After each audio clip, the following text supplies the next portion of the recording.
فبيقول لي يا كابتن بركات هتقعد في النادي ولا هتمشي؟ فانا بقول له لا ان شاء الله قاعد. قال لي هتقعد بذمتك هتقعد؟ قلت له يا اخي هقعد. قال لي هتمضي كام سنه؟ قلت له ان شاء الله بقول له همضي 3 سنين. فالراجل لقيته مره واحده قال هي، ولقيته قام عامل عبيط. والله يا كابتن والله اقسم لك بالله الموقف دوت والله حصل. والموقف دوت يعني هو اللي خلى الواحد يعني حس بحب الناس اللي هي الناس حتى الناس الغلابه. يعني الراجل غلبان هو كل يعني الراجل بيحب محمد بركات وبيعشق النادي الاهلي. وكم كانت سعادته اما عرف ان انا بقول له لا انا هقعد 3 سنين وان شاء الله. فالراجل بيقول ايه راح طار مع الموتوسيكل. سبحان الله. حسيت ساعتها انت خلاص مفيش مفر بقى؟ لا مفيش مفر. لازم ادوسه لازم. حسيت بشويه قلق الشهر اللي فات؟ طبعا. زي ما بقول لحضرتك الموجه كانت عليا يعني عاليه قوي. يمكن ما بقتش بقى خلاص اتابع جرايد الفتره الاخرانيه، ما بتابعش. انت اصلا مش مهتم بالصحافه قوي يعني، انت مش اعلامجي قوي يعني؟ لا. وبعدين يا كابتن شوبير يعني انا مش عارف هي عاده وحشه ولا عاده كويسه بصراحه. عاده كويسه يعني انا بصراحه عاده كويسه والله. انا كل الناس بيقولوا لي دي حاجه وحشه ان انت دايما بتبقى بعيد انما انا بلاحظ في المواقف اللي هي الصعبه يعني ما حدش بيقف في صفي. ما حدش بيقف في صفك؟ ما حدش يعني ما حدش بيتكلم عليا كلمه كويسه. ما حدش، او بمعنى اصح ما بلاقيش اللي بيدافع عني. علشان انا متعود ان انا ابقى بعيد. البعد دوت يا كابتن شوبير لا هو تكبر ولا هو غرور، انت ابسط ما يكون، ولكن هو دوت الواقع بتاعي وهي دي طبيعتي من زمان. فما ينفعش ان انا اغيرها دلوقتي، لان انا دايما ببقى يعني بعيد شويه. بس انت خفيف الدم يعني ايه، الناس عارفه ان دمك خفيف وابن نكته واللعيبه تبقى فرحانه وانت موجود معاهم، وكل واحد يعني ابو تريكه يقول لي انا لما اكون متضايق قوي او جاي جاري على بركات. سيد معوض يقول لي بركات ده يعني التتر بتاع البرنامج خد بالك بركات ده فعلا ده كلهم بيبقوا فرحانين بيك. انا بقول لك البعد عن الاعلام ان انت تقرا الحاجات اللي تضايقك وتتفرج على الحاجات اللي تضايقك، لكن لابد ان يكون لك علاقات ببعض الاعلاميين، لابد ان يكون لك اتصالات. ده مش مظبوط انك تكون بعيد عن الجانب الاعلامي، وانت جربته في رمضان واظن كنت سعيد بالتجربه. والله فعلا يعني انا طبعا اكيد التجربه ديت انا كنت سعيد بيها.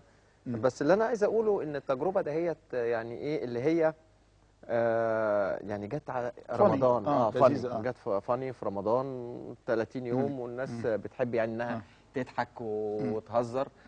فطبعا خلصنا، انما يعني مش هو دوت اللي فيها فلوس حلوه برضه، المصاري حلوه. دوس سبوبه بقى. سبوبه. انا عرفت ان خصموا لك 50,000 جنيه في النادي باين على البرنامج ده.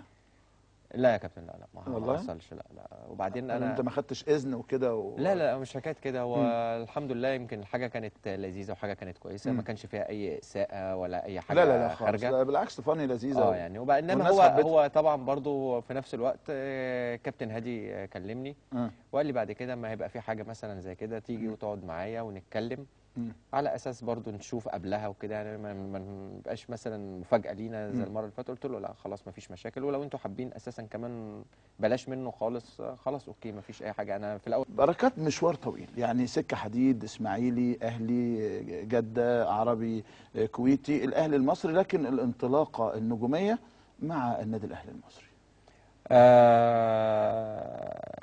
زي ما قلت لك نادي الاسماعيلي هيحطني على طبعا مش عايز كلام على الخريطه، مش عايز كلام بس بركات بقى بس يعني النادي الاهلي طبعا الوضع برضو يعني عايز اقول لك ان هو برضو مختلف بانجازاته وببطولاته.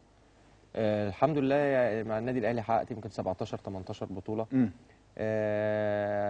ربنا وفقني ان انا برضو اخد بعض الالقاب حتى الشخصيه اللي لولا وجودي في النادي الاهلي ما كنتش يعني ينفع ان انا هاخدها. كان هيبقى من الصعب ان انت هتاخدها وانت بعيد عن النادي الاهلي، زي لقب احسن لاعب في افريقيا BBC، احسن لاعب عربي ما شاء الله، عربي اللي فاتت، احسن لاعب في بطولات افريقيا. كانت الفلوس دي ولا ببلاش اللي فاتت دي؟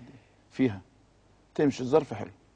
مش بطال بس يصدق مش زي زمان برضه. مش زي زمان. بس اهو يعني يجيب حق الرحله والله يا كابتن الحمد لله. بس عايز اقول لك يعني الحاجه دهيت بتبقى يعني يعني شرف طبعا. بتبقى شرف للواحد ان الواحد حتى ياخد الشعار اللي انا بستلمه دوت ان انا احطه في دولاب الهدايا والكؤوس بتاعي دوت عندي بالدنيا بغض النظر عن اي فلوس.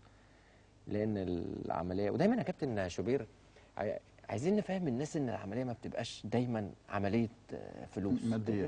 في ناس دايما على طول بتحب تتكلم في الفلوس. الفلوس كويسه طبعا وكل حاجه، انما مش هي اصل كل حاجه. طب هسألك وجاوبني بصراحة. يعني انت خدت الجائزتين دول وابو تريكة خد الجائزتين دول. ابو تريكة لما خدهم يعني كانت هناك احتفاليات غير عادية. بركات لما خدهم يمكن ما حدش حس بيهم قوي، خدت لحظتها وما كمان. هل ده بيزعلك بيضايقك بتحس ان انت، انا عارف علاقتك بابو تريكة هايله طبعا يا كابتن، لكن ده بيخليك كده تحس حتى على الاقل بنوع من انواع الغضب او الزعل؟ لا لا يا كابتن، بص عايز اقول لك حاجه يا كابتن، مفيش حد بياخد اكتر من نصيبه اكيد. وانا كفايه ان انا عارف ان الناس بتحب محمد بركات. يعني ديت انا من جوايا حاسسها وعارفها ومتاكد منها، فانا ديت عندي بالدنيا. بغض النظر بعد كده بقى اذا كان جايزه بقى ايه تعمل لها او ما يتعمل لهاش، الناس تهلل او ما تهللش، ديت حاجه يعني مش هتزودني كتير يعني. انما الحمد لله ان انا حاسس ان الناس بتحبني. طيب التجديد خدت وقت طويل جدا، قالوا ايام مانويل جوزيه بركات ما كانش بيفكر كتير في التجديد، رغم انك كنت في عزك يعني وما زلت ما شاء الله، لكن على الاقل السن كان اقل من كده بشويه، منتخب مصر على طول مكسر الدنيا بشكل غير عادي. البعض ربط بين عدم تجديدك وانك يعني قصه ان مانويل جوزيه مش موجود. لا يا كابتن، ما هو مانويل جوزيه مش هيبقى موجود في النادي الاهلي طول عمره. يعني مش هيبقى موجود في النادي الاهلي طول عمره. يعني دلوقتي موجود الكابتن حسام واحنا موجودين، وطبعا يعني الكابتن حسام نتمنى ان هو يقعد معانا على طول، انما الكابتن حسام لو مش متواجد هيجي واحد غيره برضه ان شاء الله هنبقى موجودين. فالعمليه مش مرتبطه بمدرب، مش مرتبطه بحاجه خالص. وزي ما كابتن كان ساعات الناس برضه بركات هو الفتى المدلل لجوزيه، وبعد يومين يطلع واحد تاني يقول لك ابو تريكه الفتى المدلل، وناس تانيه تقول لك اصل شادي بيلعب علشان شادي الفتى المدلل. فكل شويه بيطلع فتى مدلل. فهو الراجل كان بيعامل الناس كلها معامله كويسه، انما ملهاش دعوه خالص. بس بالتاكيد جوزيه بالنسبه لبركات، عشان يا كابتن احنا قعدنا مع بعض فتره كبيره، احنا قعدنا مع بعض سنين، يعني قعدنا مع بعض 5 سنين. حتى يعني اللي هو كان على علاقه مثلا وحشه بالراجل او اتخانق مع الراجل او كده، زعل عليه ما جه مشي. لا بس بالتحديد انت وابو تريكه لكم علاقه خاصه بجوزيه وانتوا بتعترفوا بفضل الراجل عليكم.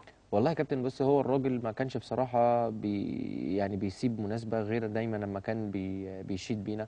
وكان الراجل دايما يعني تحس ان هو بيعاملنا يعني كلاعيبه كبيره، كان دايما مكبرنا.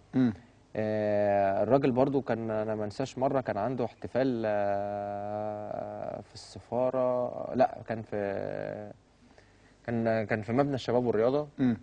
كان جاي باولو روسي، ويعني كان في ليله كده تبع اليونيسيف. موضوع كبير كده ما بشغلش نفسي بيه يعني يا كابتن شوبير، ما تعديها عديها. وانا اللي قلت انت اللي قلت ولا اللي بحكي؟ انت اللي بتحكي. لا اله الا الله. المهم هو الراجل ايه يعني جاي لي انا وابو تريكه وقال لي يعني انا معزوم في الحفله دهيت، واحب ان انت وابو تريكه تبقوا موجودين معايا وقاعدين جنبي في الحفله. فديت يا كابتن يعني حاجه، كون ان الراجل يبقى معزوم في حاجه بعيده عننا خالص ويجي يطلب مننا انا وابو تريكه ان احنا نبقى موجودين معاه في الحفله دي، حاجه يعني يقول لك ان الراجل دوت فعلا مكبرنا، والراجل ده بيحترمنا يعني حتى يعني ككوره وبره الكوره حتى. ككوره فرق معاك؟ طبعا اكيد. يعني اكيد الواحد ساعات بيبقى بيلعب كوره، ساعات بيبقى فيه حته كسل، ساعات بيبقى فيه حته تعب، ساعات لا هو ما ينفعش. هو انت يعلمك ازاي انت تتغلب على الحاجات دي. مفيش حاجه اسمها كده خالص، انت اما التمرين يخلص اما الماتش يخلص يبقى ريح براحتك. لكن المباراه ما فيهاش هزار. بالظبط.